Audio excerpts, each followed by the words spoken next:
নমস্কার, তনুশ্রী হোম কিচেনে সবাইকে স্বাগত। আজকে রয়েছে নিরামিষ তরকারির একটা রেসিপি। আর এই নিরামিষ তরকারির মূল উপকরণে রয়েছে ডুমুর।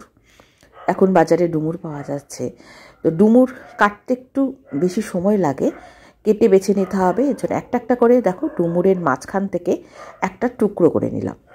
আমি বেশ খানিকটা ডুমুর কেটে রেখেছি আগে থেকে। তারপর একটা চামচের সাহায্যে, মানে চামচের পেছন দিকটা দিয়ে ভিতরের যে দানাটা থাকে সেই ডুমুরের দানাগুলো একটু বের করে নিতে হবে। রেসিপির এই প্রসেসটা একটু ধৈর্য ধরে করতে হবে, তবে রান্নাটা কিন্তু খুব তাড়াতাড়ি হয়ে যাবে। কারণ ডুমুর আমি প্রেশার কুকারে ভাপিয়ে নিয়েছি, বা একটা সিটি দিয়ে সাথে সাথে সিটিটা খুলে জলটা ঝরিয়ে নিয়েছি। এবার মূল রান্নায় চলে যাব।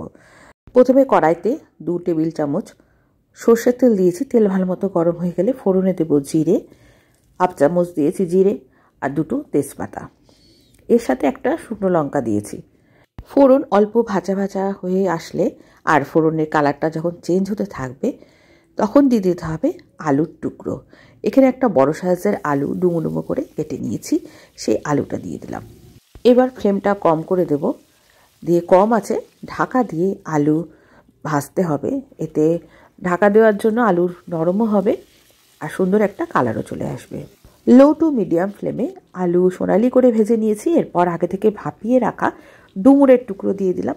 স্বাদ মতো নুন এ সময় অ্যাড করে দিতে হবে। দিয়ে ভালো করে নেড়ে ছেড়ে এবার একটা মশলা আমি আগে থেকেই বানিয়ে রেখেছিলাম, সেই মশলাটা অ্যাড করব। তো প্রথমে দেখে নেব এই মশলার মধ্যে দেখো একটা বাটির মধ্যে 1/2 চামচ ধনে গুঁড়ো আর 1/2 চামচ করে 2বার দিয়েছি জিরের গুঁড়ো। এটা রেডিমেড জিরের গুঁড়ো। 1/2 চামচ করে লঙ্কার গুঁড়ো, হলুদ গুঁড়ো আর গরম মশলার গুঁড়ো দিয়েছি। ব্যাস, আর কিছুই না। এর মধ্যে অল্প জল দিয়ে আমি রান্নার প্রথমেই এই মশলাটা করে রেখেছিলাম। তো গুঁড়ো মশলাগুলো ডাইরেক্ট কড়াইতে না দিয়ে জলে 5-7 মিনিট ভিজিয়ে রেখেছিলাম। দেখো সেই ভিজানোর পর আর একবার আমি একটু ভালো করে নাড়িয়ে এই গুঁড়ো মশলাগুলো অ্যাড করে দিলাম। এর সাথে 1 চামচ দিয়েছি আদা, সেটা আমি গ্রেটারে গ্রেট করে নিয়েছি। আর এই রান্নাটা দেখেই বুঝতে পারছো একদম ঝামেলা নেই, গুঁড়ো মশলাগুলো জলে ভিজিয়ে রেখেছি। আর আদাটা কুড়িয়ে দিয়ে দিয়েছি। একটা টমেটো দিয়ে দিলাম। এর সাথে অল্প জল দেবো যাতে মশলাটা পুড়ে না যায়। এবার ঢাকা দিয়ে সমস্ত কিছু মজিয়ে নিতে হবে। আমি আরও ঢাকা দিয়ে 5-7 মিনিট রেখে দিয়েছিলাম। আলু আর টমেটো সুন্দরভাবে ম্যাশ হয়ে গেছে। আর কয়েকটা আলু দেখো আমি স্প্যাচুলা দিয়ে একটু ম্যাশ করে নিচ্ছি যাতে তরকারিটা একটু মাখো মাখো হয়।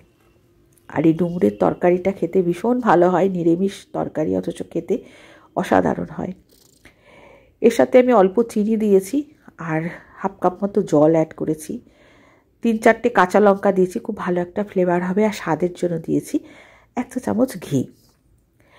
সমস্ত কিছু দিয়ে ভালো করে নেড়ে ছেড়ে ঢাকা দিয়ে আরও আমি 5-7 মিনিট রেখে দেব, যতক্ষণ না একটু গা মাখা মাখা হচ্ছে।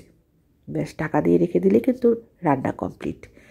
তৈরি হয়ে গেল আমার সহজ পদ্ধতিতে ডুমুরের ডালনা, যেটা গরম ভাতের সাথেও ভালো লাগবে, আবার রুটি পরোটা দিয়েও বেশ ভালো লাগে। তো বন্ধুরা, আজ এই পর্যন্ত। আবার চলে আসবো নতুন কোনো ফ্লেভার নিয়ে।